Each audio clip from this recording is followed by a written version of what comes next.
வந்து கொரோனா லாக்டவுனில் வந்து நான் ஒரு ஷாப்புக்கு போயிருந்தேன். ஸோ அந்த டைமில் வந்து ஃபஸ்ட்டு அப்போ தான் அந்த கடைக்கு நான் போகிறேன். எனக்கு அங்கே இருக்கிற அக்காவும் சரி, அந்த அண்ணனும் சரி, இவங்க 2 பேருமே நான் புது ஆள். தயங்கி தயங்கி நின்றுட்டுருந்தேன். "என்னம்மா சொல்லு" அப்படின்னு சொல்லியிருந்தாங்க.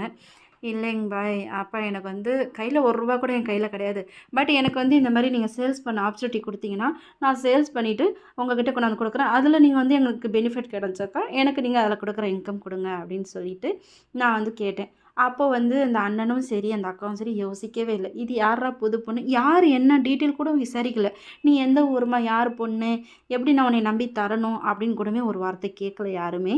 பட் இருந்தாலும் என்னைய நம்பி குடுத்தாங்க. ரூ. 5000 பொருள் என் கையில குடுத்தாங்க. ஒரு 30 புர்கா அண்டு ஒரு 50 பீஸாவது ஹிஜாப் கலெக்ஷன் இருக்கும். ஸோ அது எல்லாமே எவ்வளோ இருக்கும்? ரூ. 5000 ரூ. 5000 மதிப்பு இருக்கிறது.